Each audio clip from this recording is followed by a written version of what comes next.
Why didn't you just stay in your job, man? It seemed like you were doing pretty well. You're getting promoted left, right, and center. You're making good money. Why didn't you just stay there? It was safer option, basically. You know, this episode right here is going to spark a lot of interest. A lot of people are interested in how can I save money?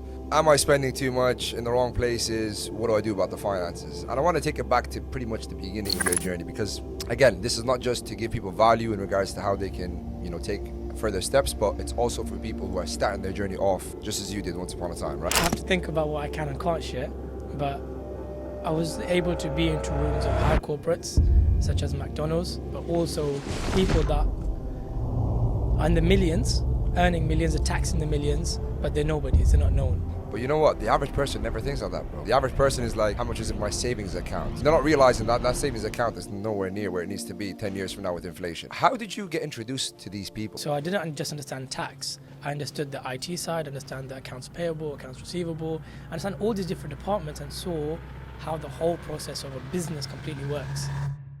Assalamu alaikum wa rahmatullahi wa barakatuh. We're back again with a very, very special episode. A lot of you guys have been asking questions about how do we make money? How do we save money? I got the best guest in the room today to talk about these topics, the anti-tax man, Mohsin. Assalamu alaikum. Wa alaikum assalam. How you doing, bro? Alhamdulillah. Pleasure to have you in Ireland. Jazakallah. First time here. First time. You enjoying it so far? So far with you, yeah, of course. Alhamdulillah, alhamdulillah. Anti-tax man, bro. Very interesting title. Where the hell did that come from? From working from HMRC, working in corporates, learning how to do tax in the right way and the legal ways and how people pay it, and then learning what the laws don't say and what people don't do, then dwelling into, okay, people are paying this and paying too much, being robbed of their money. How can I use this knowledge to help people? Because, this episode right here is going to spark a lot of interest. A lot of people are interested in how can I save money? Am I spending too much in the wrong places? What do I do about the finances? And I want to take it back to pretty much the beginning of your journey because, again, this is not just to give people value in regards to how they can, take further steps, but it's also for people who are starting their journey off just as you did once upon a time, right? So how did the journey start with you, man? So I went to uni. I went the typical route of thinking what the best way is the corporate ladder. So I went to university, studied accounting for management, went into HMRC after that, and I was there for a few years, and alhamdulillah, I managed to work my way up quite a bit to the fraud investigation department. Fraud investigation? All the way into those rooms, eh? Yeah, all the way into those rooms, man. Allah The fun rooms. The fun rooms, the playrooms. Alhamdulillah. So what happened in there, bro? What kind of experiences did you take on from there? I mean, if you can share anything, that's already to share. Like, I have to think about what I can and can't share, but I was able to be into rooms of high corporates such as McDonald's, but also people that are in the millions, earning millions, are taxing the millions, but they're nobodies, they're not known. But these people, I saw how they got away with things. I saw what kind of, strategies they implemented and what kind of safeguards they had in place to stop HMRC. Okay. There's a whole battle happening there then. From a scope, you can see there's a battle happening between the guys who are not even out there. People don't know who they are, and they're pushing money left, right, and center. How does one go about that? Like, let's say, for example, I know you can't answer that question directly, but let's just say, for example, somebody was at that position where he's multi-millionaire, nowhere to be seen, right, off the radar. How is he able to move money in that sense? He has to have someone who has international tax knowledge. So not just from one jurisdiction. He has to know what the rules are of different countries and how to utilize it for his scenario. Has to be very specific. Okay. Right, whether it's e-commerce, whether it's goods, whether it's services, whether it's earning money through wealth, like just asset accumulation. Depending on his scenario, he needs someone who knows the jurisdictions and rules of different countries to best benefit him, to move things around. Because even me growing up, money was something that should be in front of you in gold or houses or things you can touch. Assets, yeah. Assets and things you can see physically in your own vicinity, really. But when you learn about real wealth and people who have the big money, you see that they don't care where the asset belongs or where the money belongs, as long as they have control over it. So that's how you start. When you start opening your mindset to that, you start moving money in different countries and jurisdictions, and that's when you start saving real money and making real wealth. Because you don't care where the money is. You just know my total wealth is this, and it's somewhere, as long as I can control it. But you know what? The average person never thinks of that, bro. When you think of it, the average person is like, how much is in my savings account? How much, and they're not realizing that savings account is nowhere near where it needs to be 10 years from now with inflation, right? But that's a very interesting concept to have. how did you get introduced to these people? I mean, does everybody that goes into the finance space get to a level that you got to, or was it you met certain people along the way that opened doors? What happened there? Within the corporate world, I was just very chatty, which I find ironic because I don't find myself to be very chatty otherwise. Really? Yeah. In the finance world, in the corporate world, when I was at HMRC and then onto the other jobs like Ernst& Young and Costain, which is a government company, I just used to talk to everybody in every department. I used to understand what they do. So I didn't just understand tax. I understood the IT side, understand the accounts payable, accounts receivable, understand all these different departments and saw how the whole process of a business completely works. And then I could relate with them. I could relate with them and understand them. And then that gave me the horizon to be able to connect to people, understand them. And then that applied to when I start networking. Do you know, you remind me so much of my brother Abdullah when he got into the security world. I remember him mentioning to me, like, the first time he got into the security space, it wasn't about his specific department that he was pursuing. It was, how do I put my hand into every single department and at least get the bare minimum of knowledge that I need from that, so that I'm more equipped with information and knowledge, so that when I do meet people and they ask specific questions about specific industries or departments, I have the information for that, which makes me more credible, more of an authority, more aura in a conversation, and gives me more leverage. Did you find the same thing happen to you? Exactly that.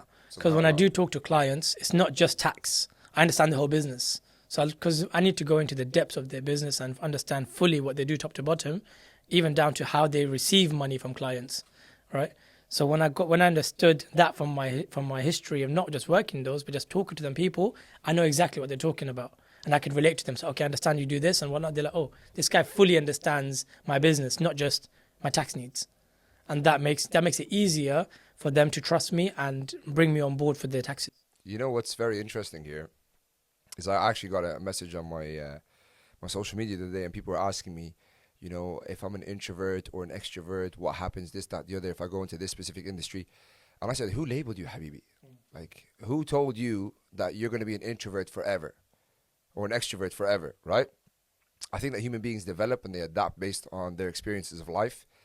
And that's exactly what you mentioned there. When you went into the finance space, you were quite chatty, which you're not normally chatty. Yeah. But you just seen it as an opportunity to be yourself and to have conversations that were valuable enough for you to be extroverted. But in reality, it's not about being labeled as an introvert or an extrovert. It's about seeking opportunity and seizing it when you see it, right? Yeah. Pursuing opportunities.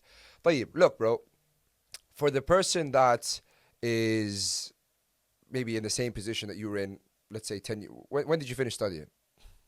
2014. 2014, 10 years ago, right? So the person that's in the same shoes that you were in 10 years ago, they just finished studying, they have their degree. What were the steps that you took that maybe they can look at and think, oh, that makes sense, let me kind of take those steps? What were those steps that you took? The parts that I did like was starting off in a corporate world. Okay. I would definitely recommend someone looking to get into this kind of field to start off with corporate experience, because I think it gives you professionalism, gives you experience, and you can talk to a lot more departments and understand something without actually doing the work. So you don't have to go into these roles and work your way up. You can just be in any field, talk to people there, and people will talk to you. Because it's not a business, really. You're just working there. People are more open. They tell you what they do. Yeah. And then once you've got corporate experience, I'd say about 3 years at least, you got the professionalism, then start something on the side. Keep your job. You don't have to leave a job and just jump ship and take the full risk, right? People have families, lives, etc. to pay for. So keep your job and start something on the side. And once that starts growing and you see that's enough to sustain you, then take that jump. Take that transition. Yeah, take that transition. Go full time on your own thing, because there's a balance, right? Let's say you're earning 4,000 a month after tax, right? Which again takes you a long time to get to. But let's say you're earning 4,000 a month, but you can get your side business to 2,000 and you can sustain 2,000. I would say leave the 4,000, go for the 2,000, take that drop, because that when you take that drop, that time that frees up, that 2,000 become 10,000 very easily, 100%. Very quickly. I definitely agree with that. I coach people on this as well, man. I say as soon as you see that there's a leap that's possible there, it doesn't have to match your salary. It doesn't have to you just got to understand. Like, for example, when I go back to my sales career, I was in corporate sales, and whatever I was taking home, I was doing direct sales on the side online. And subhanAllah, even when I got to a level where I was just below my salary, I realized, okay, now I'm doing that part-time, I'm making the same amount. If I do it full-time, what happens? And I took that jump, I never looked back, man. And that was 5 years ago, subhanAllah.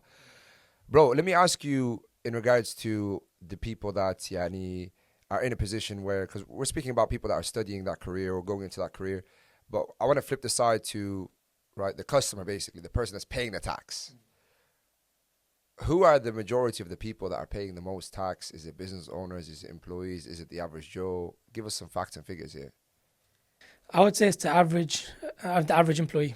They pay the most tax. So in my previous podcast, I went into the details of how much, how much is collected, how much is paid, and from the 1.1 trillion collected last year, you're looking at about 600 billion was paid by the average man earning under 100k. Wow. And that's with income tax, national insurance, and VAT, because VAT is always borne by the consumer. But people think it's business, but it's not. It's the consumer pays it. So imagine 600 out of 1.1. More than half, bro. Yeah, more than half. And you're looking at these businesses paying less, under 100 billion in corporation tax. And they're the ones earning mad money. That's insane. But don't you think the higher the risk, the higher the reward? Don't you think that comes to the factor where if somebody's going to leave a salary, the safety of a job, and pursue a business where he can really risk it all, lose everything that he's trying to build, don't you think that's fair? Because some people, that's a whole topic right here, right? That's very controversial. It can get very fiery in the chat, in the comments, whatever. But reality is, people sometimes say, why is it that the business owners are paying less taxes, this, that, the other, when they're making more money? But yeah, but they're also taking more risk, and they're also breaking their back, being creative with opportunities that allow them to have that kind of flexibility and freedom. And they're smarter when it comes to their money. They're getting the right people that know the law, right? But what's your perspective on that? To be honest, it's I would say there should be something fair, right? I understand your argument that these businesses are taking higher risks, but they're only taxed when they do make that money, right? VAT aside, VAT is, I think, it's a killer, right? Because you take money from revenue regardless of your profit. So I think that's something that shouldn't really be there. I think that's unfair, right? Yeah, I agree. But the rest of the taxes, right? They should be fair. There should be fairness, which there isn't. So the people, the average Joe, the employees, they have no choice and just pay all the tax. Or I should say, they don't know they have a choice. Right? Right. Something. Let's open that can of worms here then. Yeah, that's a can of worms itself. Right. So what do you mean by that? Let me probe into that. What do you mean by that, man? So there are opportunities for people who are employed Okay. to also save on taxes and get tax back. Really? How we going into that area here? Without going into how, right? We can say what. We'll go what and why. Why is that important, and what is it, right? So these people, let's say, argument someone on 50,000 salary. Okay. Right? They're starting businesses on the side, they're doing side hustles, and they're spending money on it. Okay. And they're just losing money sometimes. In the first few years, you end up losing money in business. And they do nothing with that loss. If you go to a normal accountant, you submit it, nothing happens. You paid your tax and you have a loss. So what? Right? But actually, you can use that loss to get a tax refund. You can offset your salary with your losses, and it creates a refund. And is this like on the books? Okay. Right? And if people are looking to get into business, right? So people who want to start a side business, I would definitely recommend those people to talk to me before they even get into it, or if you've just started doing it, because you can structure your future expenses to benefit you in a tax way. How? Right? So for example, you're going to spend on advertising, right? Slow it down here for the viewers, because people are listening to this and they're probably thinking future expenses, saving on taxes, how are we doing this? So let's break it down in a logical way that kind of makes sense. I know this is not going to be the perfect advice, but at least gives a little bit of an overview. Yeah? So let's say you've got your salary, you're doing your job, and you're starting, I don't know, you're selling things online on Amazon. Okay. Right?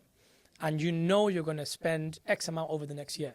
Right? You're going to spend advertising. For 30K, for example, or something on advertising and marketing. Okay.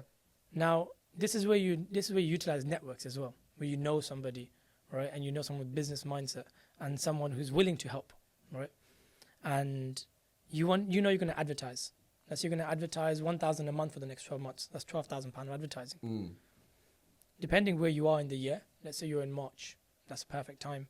When you're in March at the end of the tax year, you can talk to your friend to advertise for you, to invoice you for the advertising you're going to do for the next 12 months and give you time to pay.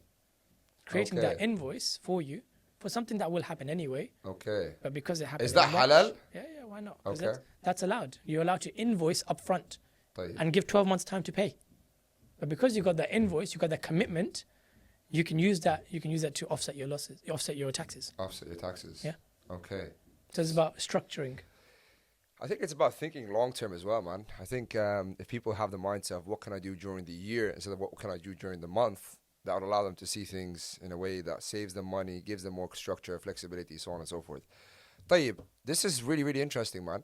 And just to point out, that's just one option. There's loads of different options. So where would somebody kind of get advice like this, bro? Because, I mean, at the end of the day, I personally know you. We spent a great time in Morocco on our first retreat. That's where I got to know you properly, alhamdulillah, with the brothers. For the guys who missed the retreat, don't miss the next one, man. But that's where we got to spend time, and I got to realize that, whoa, Mohsin is clocked on with this stuff. He understands it. He's been in the game. He understands the logistics of it. But for someone, watching this now, how would they be able to get consultation, advice? Is it through any type of accountant, or is it specific people? What are they looking for when it comes to getting the right information? You need someone with tax experience and ideally someone with HMRC background, because they're the ones who will have the training to look at the laws in a way to see what's not written, not just what is written, because the law is silent on certain matters, and that's where you can explore things. If some things were this way, the law says nothing. Okay, I can use that. I can turn that into this. Okay, if it doesn't say, it says to do this, but not this, let's explore that. You need some of that kind of experience, which it's, I don't want to sound like, oh, I'm the only one, because there are loads of people like this, but I just find them hard to find. And they're the ones who don't really come out. Like, I've not seen many people online like this. I mean, to be honest, I wouldn't have even known you if it wasn't for that retreat and, the networking that we had and stuff. But I agree with you, man. I think these brothers who have these skills should come out more to the surface and represent who they are and put forward their skill sets and say, bro, I can do X, Y, and Z. Do you know anyone? And you know what's crazy, bro? This is a question. It's so simple, but the majority of people don't know how to ask it, which is insane to me. Who do you know, man? Yeah. Like I do this. I did this with you earlier today in the cafe, right? This morning when you had breakfast, I said to you, who do you know for this? And you said, maybe I know this guy and this guy in this area. Okay, cool. Can you connect me? Most people don't have to ask that question, or they're too shy. Yes, I think it's shy. Right? Or they don't want to be let down. Yeah. Most people say, I don't want to depend on anybody. I'm like, akhi. That's part of shyness, isn't it? Like, oh, I'm going to be rejected. Yeah, if you don't ask, you don't get in life. That's how I see it. Closed mouths don't get fed. If you don't ask, you don't get, right? I would rather get rejected again and again and again. At the end of the day, if it's a friend, he's not going to reject you harshly. He's going to say, akhi, I don't really know anyone. Okay, no worries, bro. If you come across anyone, please let me know. It's very simple. And the thing is, you don't know what type of door that can open. It might be one person that says, oh, I got the perfect guy for you. He connects you with someone who probably is not the perfect guy, but knows the perfect guy, who you can tap through, and then that guy can actually help you do 1, 2, 3. The purpose is not to make money, because I actually made losses in the retreats. Yeah. It's actually to connect people and see what people need. That's something else I wanted to come into here with you. Getting to network correctly, right? How does one network correctly in your perspective in the corporate, professional world? How do you actually build genuine bridges where people want to open doors for you? They want to work with you. They want to leverage your skill, right? So what's your perspective on that? Personally, I only started networking last year. Okay. Like from last year, January. It's my first retreat I attended. Why did you only start last year? Be honest here, because I'm trying to really understand what were the bottlenecks that didn't allow you to do that. If I was honest, I didn't know what I didn't know. Like, that's what it was. I didn't even know. That's my line, by the way. That's my line. SubhanAllah. Because I was in this position where I was just like, I was happy with my corporate life. Yeah. Right. I was comfortable. I was making decent money. I was going up. I got to the head of where I could have got to. I got to the head of indirect tax. And I was like, okay, I'm in a good position, comfortable, and constantly getting salaries promoted, basically, right? And I didn't know the outside world, really. I didn't even look into it because I was so like sheltered. I was like, tunnel vision to this. And it's only really my wife, to be honest, who said, you know what, you should maybe connect with these brothers and see, like, what's out there. MashaAllah. And I was like, I don't know. That's my first response. Like, spending a few grand just to go on a retreat to chill with some boys that I don't know. That's the way I saw it. You see it as like it's awkward and it's a waste of money, really, isn't it? That's what exactly I saw it as. I'm like, a few grand just to chill with some boys I don't know. I'd rather chill with my own boys. But then when I went, I was like, you know what, maybe I should go. Let's try it. And then I went, and subhanAllah opened doors. Allahumma barak. From then, I think my revenue multiplied, let's say. Right, I don't want to say how much, but it multiplied solely because my mindset opened. Allahumma barak. And then the networks helped in that process. Because in the networks, when you meet genuine brothers, you don't just gain, you exchange value. Yeah. Right? You don't just, if you go with the mentality of just leeching, you won't succeed. They won't even want to work with you, bro, to be honest. And this is a message for anyone that's trying to network. If you are desperate, if you're a leech, if you're just trying to suck everything out of this guy, what kind of money bro, you can smell this guy from a mile away and look and be like, yeah, dodge this guy's a bullet, right? So I definitely agree with you. I think it's an exchange for value for value. But my question to you now is going into that experience, coming home from that, what did you reflect on from that networking experience or that retreat experience? Like, what did you think, I'm going to start doing this from now on? The main thing I took from was brotherhood. Also, when people are trying to genuinely be your brother, you'll both benefit somehow. The beauty of Islam. Yeah, beauty of Islam. So Islam came into it greatly for me. And that's why I started doing my own retreats, but for like people who are not made it. So there's no entry barrier. And I was like, I want to give these people that don't have brotherhood a brotherhood. So they have other people looking out for them, people trying to exchange value, people trying to help them up, right? And then when I saw the Islam coming into that, I took it further to say, okay, how can I benefit myself more and others more? I start taking people into my team on a percentage basis, purely because I was like, well, if I give these people an opportunity, Allah will give me more opportunities. And that's exactly what happened. When I shifted my mindset from me to us, alhamdulillah, Allah opened even more doors. Allahu Akbar. Like, so, because I'm like, risk for them will come, right? If it comes through me, by all means, great. Even if I don't get anything in that process. But what happened is, because I had the intention to help them, Allah helped me. Subhanallah. And my doors just opened. Allah subhanahu wa ta'ala is the Razzaq, bro. Absolutely. He gives us a rizq from ways. Speaking of rizq, this is something we need to talk about because we're talking about money here. People thinking money. No. A rizq comes in so many different shapes, ways, and forms. Allah subhanahu wa ta'ala could give you a rizq through children. He could give you a rizq through parents who are pleased with you. He can give you a rizq through an amazing wife that supports you and understands you and does not cause you, conflict. Grief. Yeah, right. He can give you a rizq through He can give you a rizq through health. You're living a healthy life. There are people who are struggling to breathe right now. Do you get what I'm saying? And I think people's perspective needs to switch, because as soon as you say the word rizq, and I'm talking here as a Rizq Rise owner, right? I'm running a company with my co-founder that's called the Rizq Rise. People sometimes just look at us and think money. Absolutely. No, man. A rizq is sustainability. It's uplifting your mental health. It's uplifting your deen. It's uplifting your relationships. It's uplifting your ability to become skillful in the marketplace, right? That is a form of rizq. To be an asset to the ummah. It's to be an asset to the ummah. Exactly, bro. So going over a rizq here, because we're mentioning a couple of different points.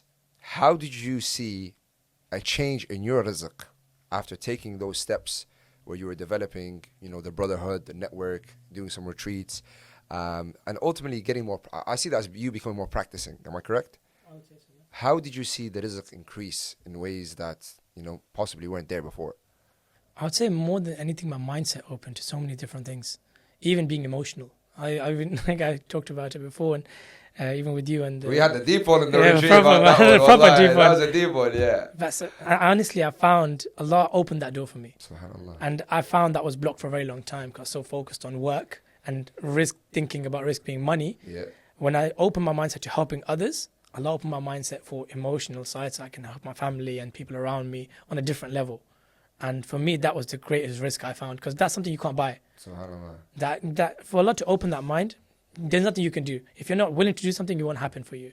If you're not planning to go from A to B, you won't get to B, right? 100%. So I didn't have that intention, but Allah opened it for me anyway. So that's a blessing from Allah to me, that from no effort on my side in that sense. Subhanallah. Some guy asked me the other day, just off topic. He said, what do you love most about Allah? I want to ask you this question before I answer what I said. What do you love most about Allah, bro?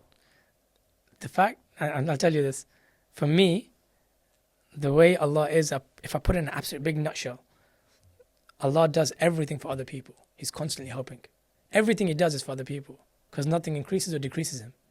Whether it's giving something, giving money, giving mercy, giving love, everything is for other people. So for me, that's what I love the most, because everything comes under that, giving something to other people. Do you know what I said? What did you say? Wallahi, I said, Allah's most kind. Such a simple word, but bro, when you get off topic and you get off track and you make mistakes and you're going down the wrong routes and you're making the wrong decisions, He's still so kind. Still so kind. And if you could just sit back and deep how kind and generous He's been to your life and what type of love and compassion you've been able to gain, even through the storms. Because sometimes people think the love and compassion, the care and the kindness comes in good times. No, Habibi, it comes in the bad times. Yeah. And that's where it's needed the most. When Allah subhanahu wa ta'ala puts you through a tough time, He's trying to remove the veil and allow you to see things in a better manner, allow you to come closer to him, allow you to be alone, to build that relationship with him, so on and so forth, you know? It's that part I think people miss. It's like he's giving you an opportunity. That's grow. what it is. To grow and to come closer to him. Ah. Because if you miss the opportunity, don't get close to him, You stay in the same place. You stay in the same place. That's the worst place to be in, to be honest. And every kind of growth comes through some sort of sacrifice or pain, whether it's business, whether it's Islamic, whether it's just mental. Something has to be sacrificed, right? And Allah's giving you the opportunity to sacrifice to get closer to him, for them to slingshot you going forward. Subhanallah. So, Mohsin, we've been through a bit of your story on how you got started in the tax world and how you kind of pursued your career. Then you went ahead and started your own business, bro, right? When did you start your business? About 2021. So that's when I properly started it. Okay. I had stuff on the side before that as well. That's when I officially started it. What type of insight did you have when you started your own business, you started your own company, based on being, you know, an employee and having just a salary? I didn't have a business background because I knew how businesses operate, but I didn't know how to operate my own business, if that made sense. Yeah. So everyone starts on this journey, you make mistakes, you don't know how to price yourself, you don't know how to, get your true value worth, right? So it's like, offering it for very cheap and just like, okay, just help people. And then it gets to a point where it's, okay, this is getting too much. And like, that's when you start thinking, okay, do I leave my job? And, here's the potential, these people are coming, but this is taking most of my time, I can't help these people. That's when you make... Why didn't you just stay in your job, man? It seemed like you were doing pretty well. You're getting promoted left, right, and center. You're making good money. Why didn't you just stay there? It was safer option, basically. It was a safer option. I probably could have climbed higher, but that's when my mindset shifted to, do I really have an impact here? I'm just one person in a company having an impact on the company, making the corporate richer, for example. But I'm not really helping anyone else. I'm not creating opportunities. I'm not creating people, the chance to earn, to make more money. I'm not helping them in their taxes. For me, this had greater impact. Even at that time, I thought this would have less money. So it wasn't actually the money that made me jump. It was like more the impact that I could have by doing something like this. That's where the barakah comes from, bro. I had Sheikh Sajid Omar on my podcast last year, and very interesting podcast. If you guys want to check it out, I'll drop it in the link below as well, where he spoke about the journey to the Quran and stuff. And one of the things that he mentioned after the podcast was, he was talking to me about when a Muslim wants to go into a specific field, he has to make priority what is the value that I'm spreading through the opportunity. Not just how do I make this work for me alone, but how do I make this work for me and my brothers and sisters around me in a way that most of us benefit from the same field or the same opportunity. And that's a great concept to have. I bet anything that you went through a lot of mistakes in the first 6 months at least. We call that turbulence in business. You go through a lot of turbulence. How did you overcome some of those challenges, being now a business owner? Just kept going. I think people find that hard to understand, but once you're there, you just keep going. One at a time, one step at a time, one challenge at a time. Just keep going, keep plodding along. Eventually you'll come out of it. If you do nothing and just sit in there and sulking in it, won't get anywhere. But you keep trying, you make the mistakes, it's fine. Mistakes is part of the learning process. But once you accept that, it becomes easy to cope with. 100%. I agree. So I wish someone told me at the beginning, you're going to make mistakes. Because I was a perfectionist, so to say, especially in my job, down to the T. If I had an Excel sheet, if something's going down a column, things have to be aligned correctly. Everything has to have capital in the first thing. Very pedantic. So I had that same mindset in business. Okay, this has to be very like this, like this, like this. But if someone had told me at the beginning, don't expect that in business. It will go up, sometimes it will go down. Sometimes you lose the client, sometimes you'll have nothing. Sometimes you'll make a mistake for the client that you have to own up to, which is a hard thing to do. And it's like, you have to be okay with it. You have to be understanding you will make mistakes. That requires emotional intelligence. Yeah. Do you believe that mentorship is important, especially someone that was starting off like yourself in a business? Do you believe if somebody else was ahead of you in life and they've already started their business around something that you've trying to build, having access to that brother who would have coached you and mentored you through that process, do you think that would have been a big difference to your journey? For sure. I think I would have jumped 10 years ahead. If I had someone ahead of me doing something that I wanted to do and just guiding me, even if I'm not paying for it, whether you're paying or not paying, for me makes no difference really, because some people charge, some people don't. Yeah. But having someone you can look up to and just ask guidance, because now alhamdulillah, some people reach out to me and they ask me, oh, I live in this country and I'm looking to do this, what can I do, what kind of advice do you have? And it makes me quite emotional. Alhamdulillah, someone's asking me. I wish I had that for someone else. Yeah. And I wish You I wish you reached had out. that. I wish I reached out because no one's gonna come to you and give it to you, right? Sah. I wish I had the It mentality takes to courage. reach out. It takes Yeah. courage, bro. You have to be vulnerable. Yeah, Like, 100%. listen, I don't know. You know, help me. And most people can't drop their standards of how they are perceived to the world because it's like, Ego. it's ego. And it's like I'm perceived this certain way because my society and my community see that type of lifestyle from me. So for me to go out of my way and actually open up wounds or areas or bottlenecks where I'm lacking in, I don't really feel safe doing that. Most people think like that. But in reality is you don't ask, you don't get again, bro. You have to open up and you have to ask questions and you have to be curious. You have to be concerned about what you can do. The term I've heard you use before is being coachable. Being coachable, yeah. Being willing to take feedback and accept something, accept where you're not doing something right. How can you change it? You know what that means, being coachable? In my perspective, as one of the coaches in his rise, being coachable, bro, is the ability to adapt to what a coach directs you to fast. Yeah. It requires speed as well. Coachability requires applying information, the willingness to go through it, and how fast you do it. Because somebody can, for example, I can tell you, Mohsin, do A, B, and C. You might be lazy, bro, and go from A to B in like 3 days when it can take you literally 20 minutes. Do you know what I mean? That's not coachability in my eyes. Coachability is doing it fast, right?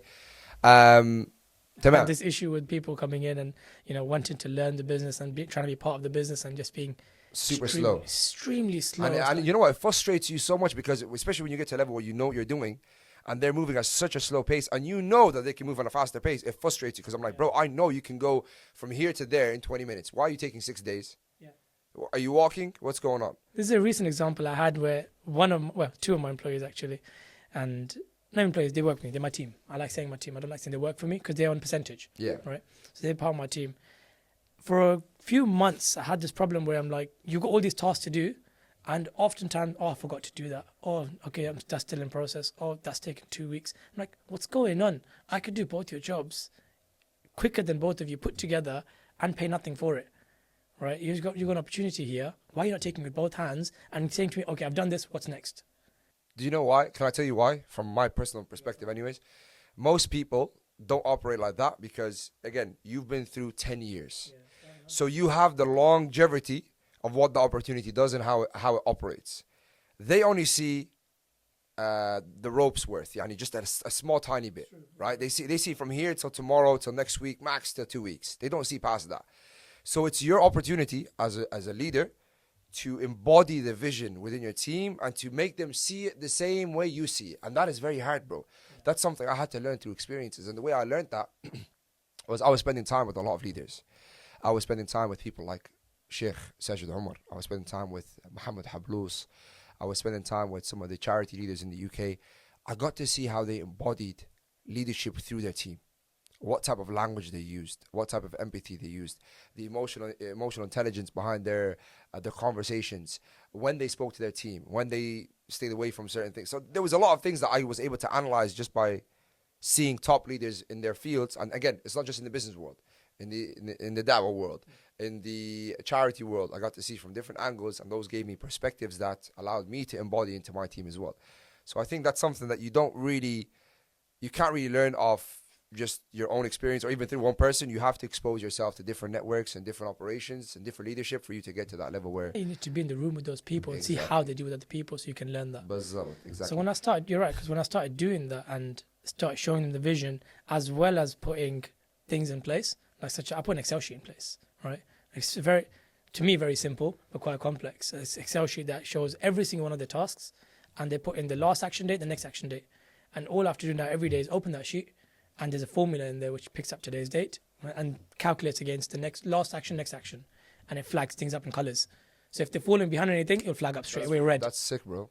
Within the last 2 weeks only, the person who was like, I was constantly chasing, I'd have to talk to him. No longer. I'd have to talk to him. Because accountability put in place. He's like, bro, I don't know why I didn't do this earlier. Yeah. He goes, I'm on top of every single one of my clients, every single one of my tasks, and I've got my work down to 2 hours a day.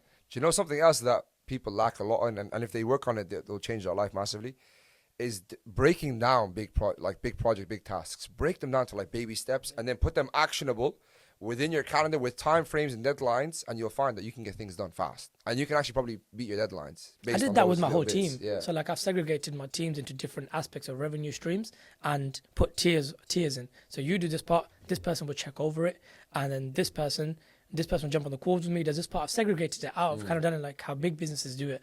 Because I'm like, why have I not used this experience that I've had for large corporates? Exactly. They segregate everything. Facts. Everything. This team takes money in. This team sends money out. This team looks at profit analysis. This team, everything is separate. Yeah. It prevents obviously fraud as well from people colluding and stuff.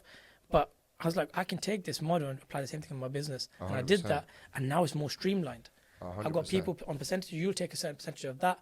I'll give you extra percentage to check this, and now I can step back more and focus on the bigger vision. Absolutely. And I'm like, I should have done this 2 years ago. Let's highlight that. What is the bigger vision?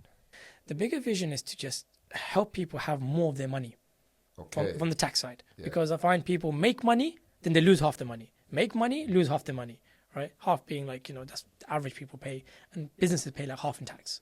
So you're working half the year for free. Whereas if you... That's so insane when you think of it, by the way. Wallahi, when you actually deep it, I am working for free for 6 months. Yeah. What? It doesn't make sense. Like, why are you doing that? If you said this to anybody where I'm from in Libya, and you went home to Libya and you said, hey, you guys are going to work for 6 months for free, they would all slap you 10 times just for being silly. Exactly. Straight up. And we take that. I'm like, yeah, we're okay with it. Yeah. We'll pay an extra month, no problem.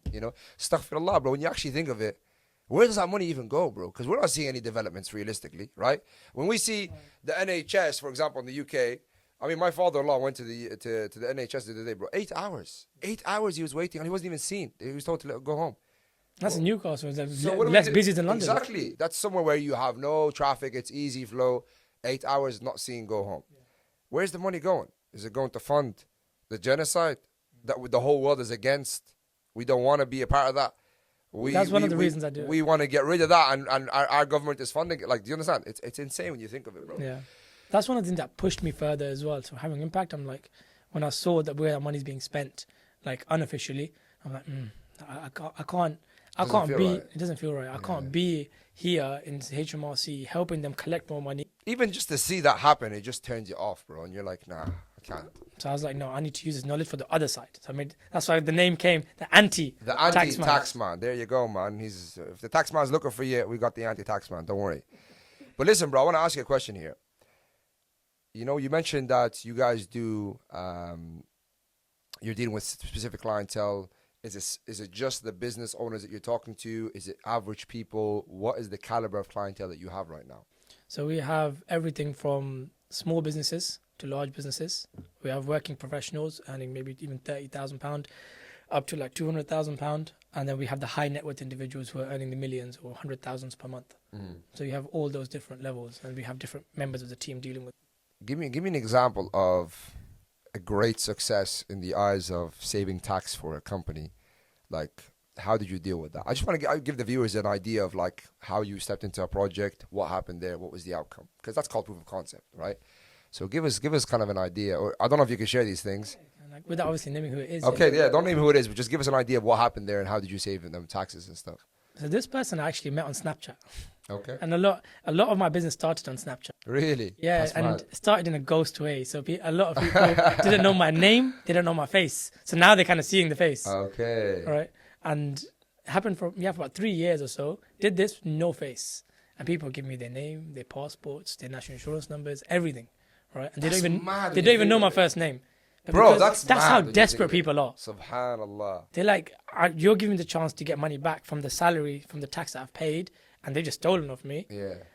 Yeah, I'm going to take that chance. But alhamdulillah, Allah's given that in me to not abuse that power.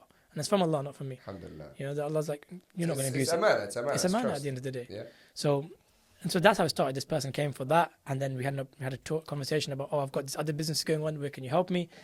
And then it went on to that person grew. Right, because most of my clients tend to have long-term relationships. Okay. This person grew to getting deals in UAE with oil deals, and oil is crazy money, right? And this was on a commission basis, and they're looking at millions a month. Wow! Right, millions, right? Allahumma barik. So we're like, well, this person lives in the UK, but we don't want that to be taxed in the UK. You're looking at 25% just on corporation tax. Like, no, we can't have that. So, okay, how can we restructure this so you can carry on living in the UK, but the money is going to be belonging, it's going to belong in UAE, right? And so we made a company there, and we got someone who's going to be a manager, it's going to be a manager in that book, on the company's books, with certain powers that don't override the powers of the director, right? And to make it completely legit, we have contracts, we have so they have authorization and control everything, in a specific way. the legitimate way to do it, not just on the pay, or not just face value, but the legitimate way to do it. Got the right responsibilities, right roles, and that allowed the UK government to not be able to touch it.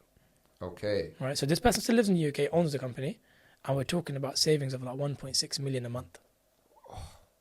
That's insane, bro. And that's still after paying 9. Imagine just giving that 1.6 instead of to the tax man. You're giving that to sadaqah, bro. Imagine how much khair and barakah and rizq and goodness you can do from just having that going into the right hands to people that actually need it. Do you get me? And that's after paying 9% tax in the UAE. And so now we're exploring further options to how to minimize that, mitigate that further by looking at other countries and moving things around even further. This is what happens when you have the right guy on the job, bro. When you have a guy that genuinely cares about how we can maximize the opportunity, and this allows you to become an asset, bro. The way I see business, bro, especially when you go higher in levels and you reach certain executives and whatnot, it's all about assets, bro. We look at people like assets, like Mohsin can do 1, 2, 3 at a very high level. Khalas, this guy's an asset, not to me, to the network. Like the whole network leverages Mohsin through this now. And this is why I tell a lot of brothers, I'm like, bro, just get very, very, very, very, very good at something.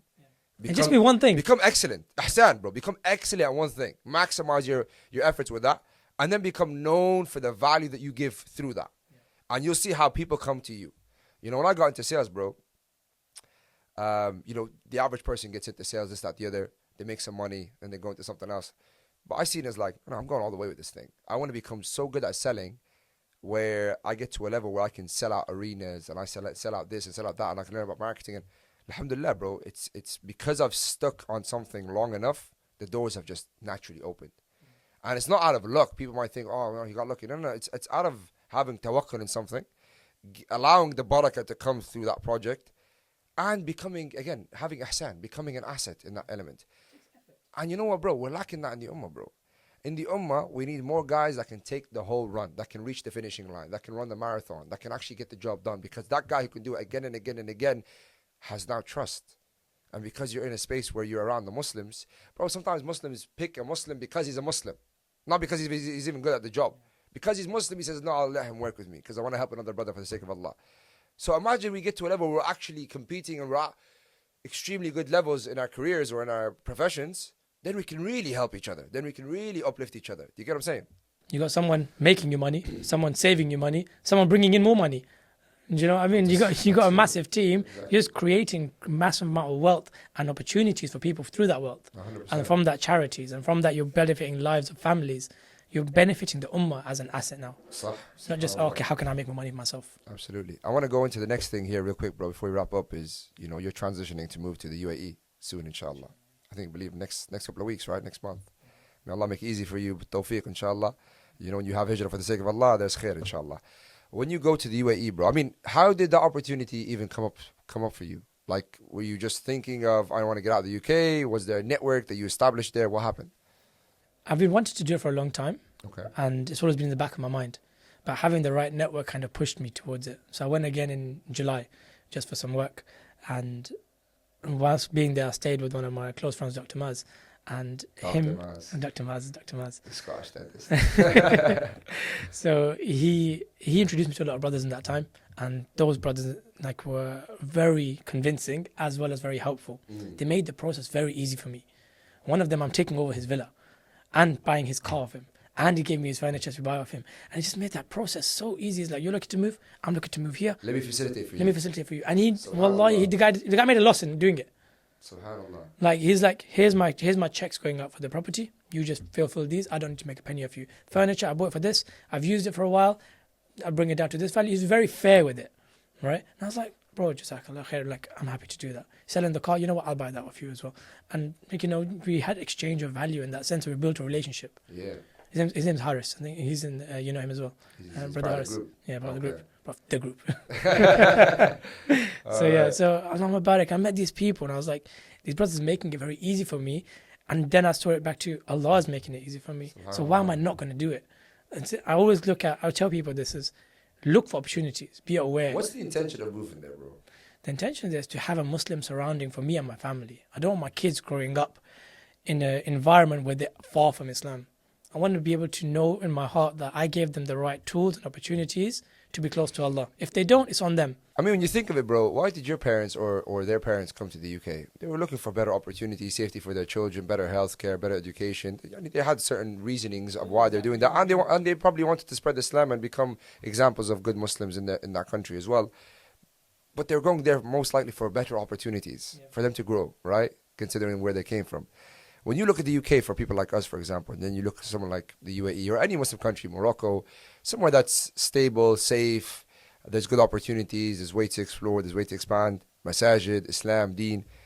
It's like, bro, that's a better opportunity as well. Do you get what I'm saying? So for me, because everything you mentioned was the reason we moved from Pakistan. I came here when I was 4. Alhamdulillah, we took all those things. Allah allowed us to be able to absorb those opportunities and make the most out of it. Now that we've done that, it's like, now what's next? Because we've got those things. We've got education, we've got security, we've got finances, we've got healthcare. We leveled up. Alhamdulillah, Allah allowed us to. Allah blessed us with it. So now how can I take it to the next level where the deen is also protected as much as it can be? Because everything, the tawfiq's with Allah, right? Of course. And I can't hold myself accountable how my kids turn out. So, I can only hold myself accountable to what I could do to say, did I do my best? So. Did I give them the tools and the environment for it? And that's what I want to do. 100%. Be able to give that. And then on top of that, I believe over there, opportunities are a lot greater. When you're going through these networks and you're close to them physically, meeting them every day, you bounce off each other and you level up quicker. Bro, you know, the way to do business with executives and people of high standards is not through a text message or a DM.